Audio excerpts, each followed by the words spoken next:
ते दिवस होते 1986चे. प्रशांत नुकताच ग्रॅज्युएट होऊन नोकरीला लागला होता.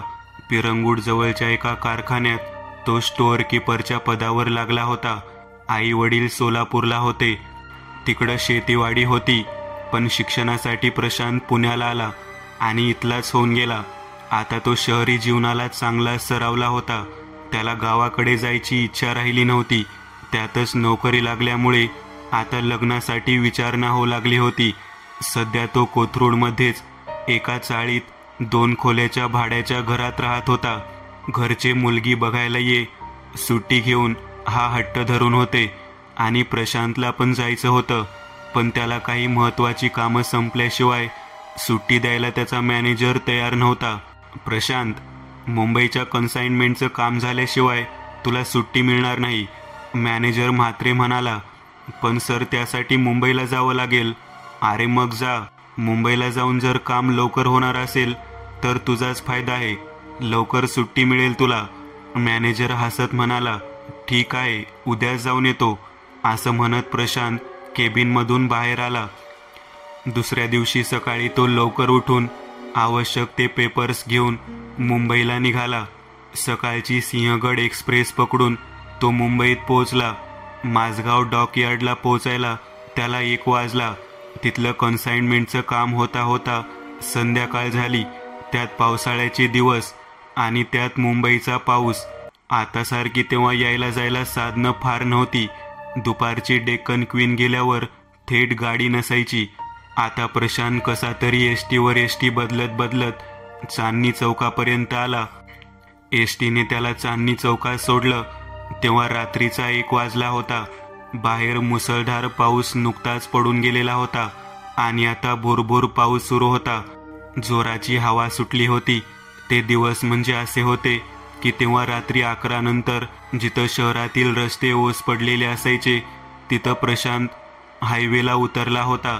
तिथं दूरपर्यंत कोणी माणूसच काय, पण साधं कुत्रं पण दिसत नव्हतं. आजूबाजूला घनदाट झाडी होती. डांबरी हायवेच्या कडेने थोडा वेळ चालून प्रशांत आता कोथरूड गावाकडे जाणाऱ्या हायवेच्या बाजूने जाणाऱ्या छोट्या रस्त्याकडे वळला. तो रस्ता थोडा कच्चा होता. दगड आणि चिखलातून वाट काढत प्रशांत चालत निघाला होता. अजून त्याचं घर 3-4 मैल अंतरावर होतं. रस्त्यावर नवीनच बसवलेले लाईटचे खांब मिनमिनता प्रकाश रस्त्यावर टाकत होते. रस्त्याच्या डाव्या बाजूला गर्दाशी झाडी होती आणि त्या झाडीच्या काही अंतरावर एक टेकडी होती. रस्त्याच्या उजव्या बाजूला नवीन बांधकामासाठी जमीन सपाट करून ठेवलेली होती.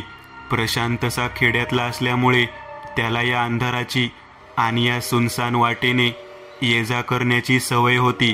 त्यामुळे भीती वगैरे वाटण्याचा काही प्रश्न नव्हता. तो आता 1 मैल अंतर कापून थोडा पुढं आला होता.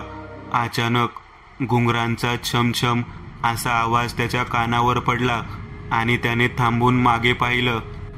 क्षणभर त्याला भीतीची चाहूल लागली, कारण मागे दूरपर्यंत रस्त्यावर कोणी नव्हतं. मग हा आवाज कुठून आला असावा? त्याने पुन्हा पुढे बघून चालायला सुरुवात केली आणि चालण्याचा वेग देखील वाढवला. काही पावलं चालून झाल्यावर पुन्हा तोच आवाज त्याच्या कानावर पुन्हा पडला. त्याने यावेळी मागे बघायचं टाळलं. त्याला जाणीव झाली की नक्कीच काहीतरी गडबड आहे. साहेब, ओ साहेब, हा आवाज कानावर पडताच प्रशांत थांबला. क्षणभर अंगावर काटा आला होता त्याच्या. त्याने मागे वळून पाहिलं. तो एक जोगत्या होता, कमरेपर्यंत उघडा, लांब केस, हातात एक आसूड, कपाळावर कुंकू, काळवंडलेला चेहरा, पातळ मिशा, शरीर यष्टी सामान्यच, कमरेखाली रंगेबिरंगी अशा कापडाच्या पट्ट्यांचं वस्त्र जे खाली पावलापर्यंत शरीर झाकत होतं आणि त्याच वस्त्रावर घुंगरू बांधलेले होते जे चालताना वाजत होते. प्रशांतला थांबलेला पाहून त्याच्या डोळ्यात एक वेगळी चमक आली. साहेब, थांबा की जरा, तो परत म्हणाला आणि चालत प्रशांतच्या जवळ आला. मगाशी मी मागे पाहिलं तर कोणी नव्हतं, तुम्ही एकदम कुठून आलात? प्रशांतने विचारलं. मी झाडीत होतो, त्यामुळे तुम्हाला दिसलो नसेल, तो म्हणाला. बरं बोला, का आवाज दिलात? प्रशांतने विचारलं. साहेब, मला शिंदेवाडीला जायचंय. आज जोगवा मागायला निघालो, पण दिवसभरात 1 रुपया बी भेटला नाही. जोगवा मागायला बाहेर पडल्यावर रिकाम्या हाताने घरात गेलो तर देवीचा कोप होतोय. बघा की काय असेल तर. बघतो थांबा, असं म्हणून प्रशांतने खिशात हात घातला. खिशातून एक 100ची नोट निघाली. बाकी काहीच नव्हतं. प्रशांतला पगारच मुळी 250 रुपये इतका होता. त्यात सुट्टे पैसे नव्हते आणि 100 रुपये याला दिले तर महिनाभर उपाशी राहावं लागलं असतं. माफ करा भाऊ, पण सुट्टे पैसे नाहीत आणि 100 रुपये देण्या इतकी माझी ऐपत नाही. प्रशांत म्हणाला. एक काम करा, आता 100 द्या, तुमचा पत्ता द्या, उद्या तुम्हाला 99 रुपये परत आणून देतो. तो जोगत्या म्हणाला. काय, मला काय येडा समजला का तू? प्रशांत आता आहोजाहोवरून सरळ आरेतुरेच्या भाषेवर आला. साहेब, विश्वास ठेवा की. तो जोगत्या हसत म्हणाला. ए निघ आणि मला पण जाऊ दे. प्रशांत असं म्हणून पुढे बघून चालू लागला. थोडं पुढे आल्यावर फटक फटक असे त्या आसुडाचे आवाज प्रशांतच्या कानावर पडले. त्याने मागे पाहिलं. तो जोगत्या रस्त्याच्या मधोमध उभा राहून आसुडाचे फटके स्वतःला मारत होता. त्याची लांब केस चेहऱ्यावर आली होती. डोळे लालबुंद झाले होते आणि अचानक तो जोरजोरात विभत्सपणे किंचाळू लागला. त्याची ती किंकाळी प्रशांतचे कान बधीर करणारी होती. त्याचे ते रौद्र रूप पाहून प्रशांतच्या अंगावर काटाच आला. आणि आता अचानक किंचाळत किंचाळत तो जोगत्या एकदम कर्णकर्कश आवाजात विवळू लागला. प्रशांतने क्षणाचाही विलंब न करता तिथून धूम ठोकली. 50 मीटर अंतर पुढे आल्यावर त्याने परत मागे वळून पाहिलं. आता तिथं कोणीच नव्हतं. सगळा रस्ता निर्मनुष्य होता. प्रशांतला समजलं, हा काहीतरी वेगळा प्रकार आहे. त्याने आता तिथून पळून जाण्यातच धन्यता मानली. चिखल आणि दगडमातीतून वेगाने रस्ता तुडवत प्रशांत कसाबसा घराजवळ आला. कुलुपाला किल्ली लावून त्याने पुन्हा एकदा चाळीच्या दोन्ही बाजूला नजर टाकली. तिथं कोणीच नव्हतं. तो घरात आला. खांद्यावरची पिशवी खुंटीला अडकवून तो कपडे बदलू लागला. दार खिडक्या नीट बंद करून तो बिछाण्यावर आडवा झाला. अजूनही त्याचं हृदय धडधडत होतं. बारीकशा आवाजाने पण अंगावर काटा येत होता.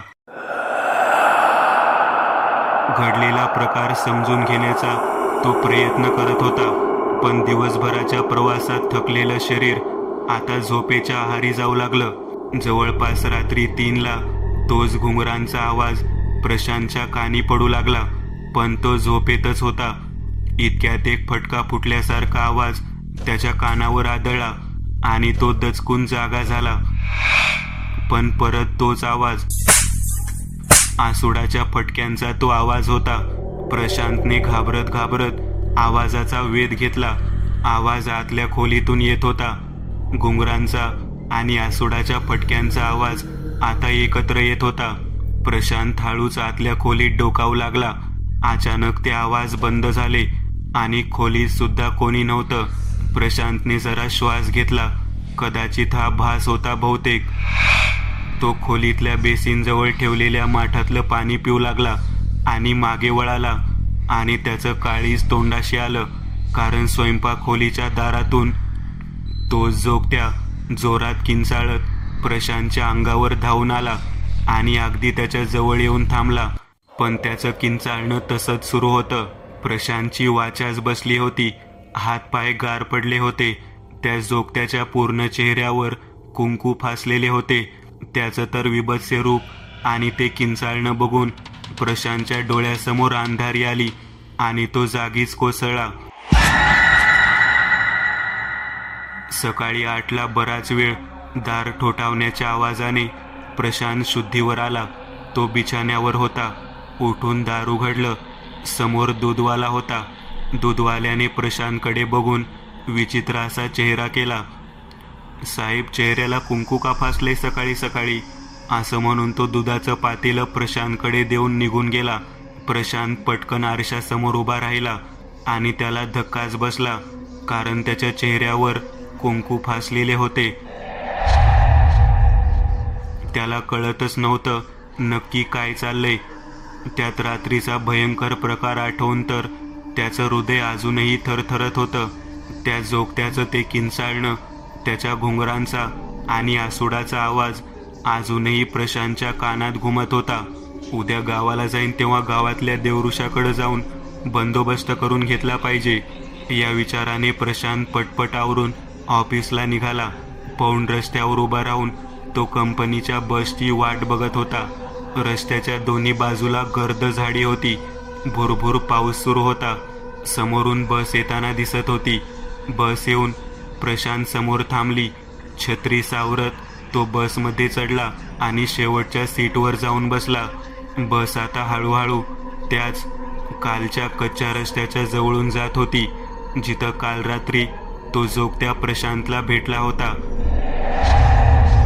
अनाहूतपणे त्या रस्त्याकडे प्रशांतची नजर गेली आणि त्याचा घसा कोरडा पडला, कारण त्या रस्त्याच्या बाजूला उभा असलेला जोगत्या प्रशांतकडे बघत उभा होता. त्याच्या चेहऱ्यावर एक विकृत स्मितहास्य होतं. प्रशांतने नजर चोरत समोर पाहिलं आणि आता तो मान खाली घालून बसला. भीतीने त्याचं मन हेलावून गेलं होतं. तो कंपनीत पोहोचला. मुंबईचं काम झालं होतं हे ऐकून मॅनेजर म्हात्रेंनी त्याला उद्यापासून सुट्टी मंजूर केली होती. पण प्रशांतच्या चेहऱ्यावरची भीती मॅनेजरने ओळखली होती. काय झालंय प्रशांत, खूप टेन्शनमध्ये आहेस? मॅनेजर म्हात्रेने विचारलं. प्रशांतने सगळा प्रकार सांगितला. अरे बापरे, अरे ती जागा बेकार आहे खूप. लोक म्हणतात की तिथे एका जोगत्याचा खून झाला होता. त्याने असाच रात्रीच्या वेळी एका वाटसरूकडून जोगवा मागितला. त्यातूनच वाद झाला. त्या वाटसरूने त्याचा खून केला. तेव्हापासून तो लोकांना तिथं फिरताना दिसतो रात्रीचा. मॅनेजरने एकूव घटना सांगून प्रशांतच्या भीतीत अजूनच भर टाकली. गावाकडे जा आणि देवऋषाकडनं बंदोबस्त करून घे, किंवा इथला देवऋषी बघ, मॅनेजर असं म्हणून गेला. प्रशांत पण कामात व्यस्त झाला. दिवसभर कामात आणि लोकांच्यात व्यस्त असल्यामुळे प्रशांतच्या डोक्यात भीती सुप्त अवस्थेत राहून गेली होती. आज संध्याकाळी तो पुण्याच्या लक्ष्मी रोडवर आला होता, कारण गावाला खाली हाताने कसं जायचं, त्यामुळं घरच्यांसाठी काही भेटवस्तू वगैरे खरेदी करून तो रात्री 9ला घरी आला. जेवण वगैरे करून तो झोपला. दिवसभर आज त्रास झाला नव्हता, त्यामुळं तो निर्धास्त होता. त्याला गाढ झोप लागली होती. रात्री 3 वाजता परत तोच घुंगरांचा आवाज त्याच्या कानी पडला आणि लगेच आसुडाच्या फटक्याच्या आवाजाने प्रशांतची झोपमोड झाली. तो दचकून उठला आणि समोर पाहताच त्याच्या काळजात धस झालं.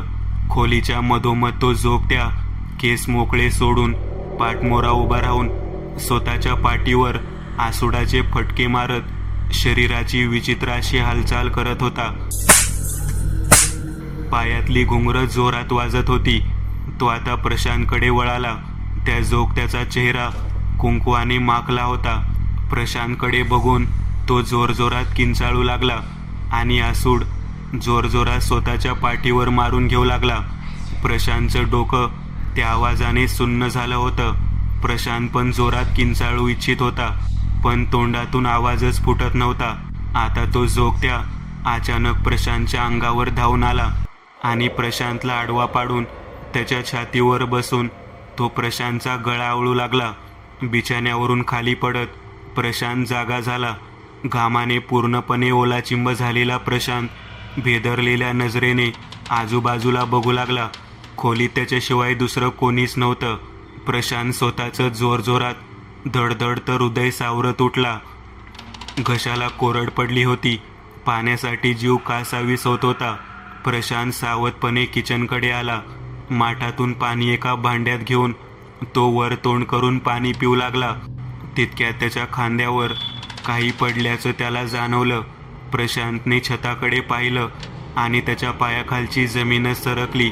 हृदयाला हादरवून टाकणारं ते दृश्य होतं, कारण वर छताला तो जोगत्या एखाद्या पालीसारखा चिकटून दबा धरून बसलेला होता.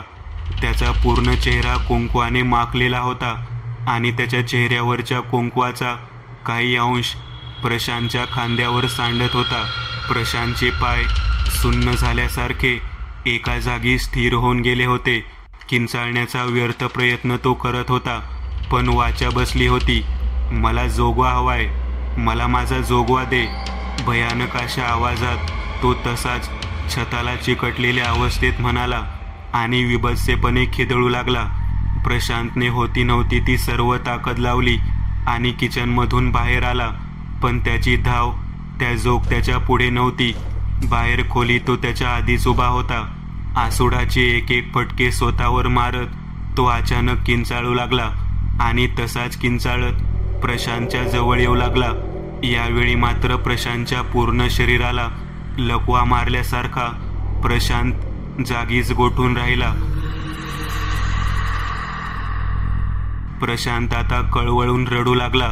तुला काय हवंय ते घे, पण माझा पिच्छा सोड, मी भीक मागतो तुझ्याकडे. प्रशांत रडू लागला. आता त्या जोगत्याचं किंचाळणं बंद झालं. तो प्रशांतच्या कानाजवळ आला आणि कानात काहीतरी पुटपुटला आणि स्वतःच्या चेहऱ्यावरचं थोडं कुंकू त्याने प्रशांतच्या चेहऱ्यावर फासलं आणि परत मागे झाला. तोपर्यंत जोगवा माग माझ्यासाठी, असं वाक्य म्हणून तो बेभान होऊन आसुडाचे फटके स्वतःवर मारत सुटला. मोकळे केस चेहऱ्यावर आले होते. त्याच्या किंकाळ्यांनी प्रशांतच्या कानठाळ्या बसत गेल्या आणि डोळ्यापुढे अंधार येऊन प्रशांत जागीच कोसळला. सकाळचे 9 वाजलेले असावेत. बाबू प्रशांतच्या घरी चालला होता. बाबू आणि प्रशांत एकाच गावचे होते.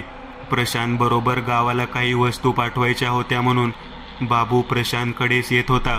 प्रशांतच्या चाळीबाहेर लोकांचा घोळका जमलेला बाबूने लांबून पाहिला आणि तो नक्की काय घडले हे बघायला तिथं गेला. घोळक्यातून वाट काढत बाबू जरा पुढं आला. एक माणूस अंगाला कुंकू फासून रस्त्यावर उभा राहून स्वतःच्या पाठीवर पट्ट्याने फटके मारून घेत होता आणि लोक विचित्रपणे त्याला बघत होते. हे लोक इतके विचित्रपणे का बघत आहेत या विचाराने बाबूने नीट पाहिलं आणि त्याला धक्का बसला, कारण तो दुसरा तिसरा कोणी नसून प्रशांत होता. प्रशांतची ही हालत बघून चाळीतले लोक पण चकित होऊन बघत होते. बाबूने न राहवत जवळ येऊन प्रशांतचा हात धरला. प्रशांत, हे काय करतोयस? बाबूने ओरडत विचारलं, पण प्रशांत भानावर नव्हता. कोणत्या तरी तंद्रीत तो होता. प्रशांत, काय चाललंय हे? भानावर ये. बाबूने दोन्ही हाताने धरून त्याला हलवले आणि प्रशांत एकदम भानावर आला. स्वतःचा अवतार आणि आजूबाजूचे लोक बघून क्षणभर तो भेदरला. बाबू त्याला घेऊन प्रशांतच्या घरात आला. आंघोळ करून या आधी, मग बोलू, बाबू म्हणाला. प्रशांत आंघोळ करून आला. काय पशा, हे काय करत होतास मगाशी?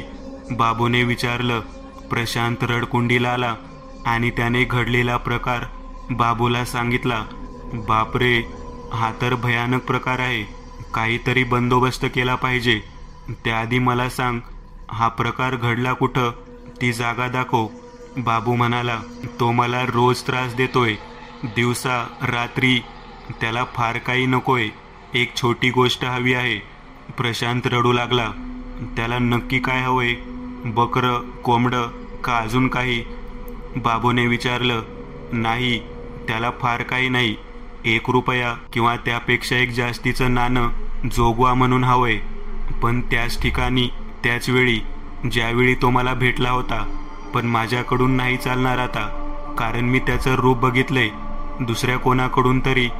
त्यातच जीव अडकलाय त्याचा. प्रशांत म्हणाला. ठीक आहे, तुला तो ज्यावेळी आणि ज्या जागी दिसला होता तिथं मी जाईन आणि त्याला जे हवंय ते देऊन येईन, बाबू म्हणाला. प्रशांतच्या जीवात जीव आला.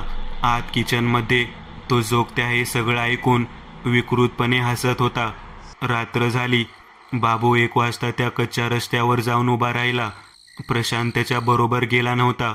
बाबू त्या निर्मनुष्य रस्त्यावर त्याची वाट बघत होता. तितक्यात मागून घुंगरांचा आवाज येऊ लागला. बाबूने मागे पाहिलं आणि क्षणभर दचकला, कारण तो जोगत्या बाबूच्या अगदी पाठीमागे उभा होता. बाबूने खिशातून 1 रुपया काढला आणि त्याच्या हातात दिला. आता त्याचा पिच्छा सोड, तुझा जोगवा मी दिला आहे, बाबू म्हणाला. त्या नाण्याकडे बघत तो जोगत्या हसला आणि बाजूच्या झाडीत निघून गेला. बाबू तिथून स्वतःच्या घरी आला होता. तो सुद्धा एकटाच राहत होता. बिछाण्यावर आडवा झाला. त्याला झोप लागली. काही वेळाने त्याच्या कानाशी कसल्या तरी पुटपुटण्याचे आवाज येऊ लागले. तो जागा झाला आणि त्याने समोर बिभत्स्य दृश्य पाहिलं. तो जोगत्या केस मोकळे सोडून त्याच्या बिछाण्यासमोर चेहऱ्याला कुंकू फासून स्वतःवर आसुडाचे फटके मारून घेत होता. जशी त्या जोगत्याची नजर बाबूवर पडली, तो किंचाळत आणि विवळत बाबूच्या अंगावर धावून गेला. बाबूच्या तोंडातून एक आर्त किंकाळी फुटली. 25 वर्षानंतर आज प्रशांत 25 वर्षांनी पुण्याला येत होता. ती जोगत्याची घटना अजूनही त्याच्या आठवणीत ताजी होती. त्यावेळी तो जो इथून गावाला गेला, तो नंतर गुजरातमध्ये नोकरी शोधून तिथे सेटल झाला. लग्नामुळं सगळा प्रपंच तिकडंच झाला. आता तो एका मोठ्या कंपनीत मोठ्या हुद्द्यावर कामाला होता. पुण्यातील एक काम आटोपून आजच्या आज त्याला मुंबईला जायचं होतं. काहीही कर, चांदणी चौकात थांबू नको, अशी सक्त ताकीद ड्रायव्हरला देत प्रशांत मोबाईलमध्ये व्यस्त झाला. हळूहळू गार वाऱ्यावर त्याला झोप लागली. गाड्यांच्या हॉर्नच्या आवाजाने त्याला जाग आली. काय रे, कुठे पोचलोय आपण? प्रशांतने विचारलं. साहेब, चांदणी चौकात आहोत, ट्रॅफिक जाम आहे पावसामुळं. काय? प्रशांत घाबरला. त्याने खिडकीची काच बंद केली आणि काच बंद करताना त्याची नजर हायवेच्या अगदी बाजूने जाणाऱ्या त्याच एकेकाळी कच्च्या असलेल्या रस्त्यावर गेली. तिथं आता बाजूला झाडी नव्हती, पण रस्त्याच्या कडेलाच एक वयस्कर जोगवा मागणारा जोगत्या उभा दिसला. तो प्रशांतकडेच बघत होता. नीट बघितल्यावर कळलं, तो दुसरा तिसरा कोणी नसून बाबू होता. तो प्रशांतकडे बघून जोरात किंचाळू लागला, विवळू लागला आणि हातातील आसूड स्वतःवर मारू लागला आणि प्रशांतच्या गाडीजवळ येऊन विवळू लागला. तो पण इथंच भटकणार जसा मी भटकलो. म्हातारा बाबू प्रशांतच्या गाडीच्या खिडकीजवळ येऊन विभत्स्यपणे ओरडू लागला. प्रशांतने दुसरीकडे तोंड फिरवलं. प्रशांतच्या स्मृती भूतकाळात गेल्या आणि त्याला आदल्या रात्री घडलेला घटनाक्रम आठवला.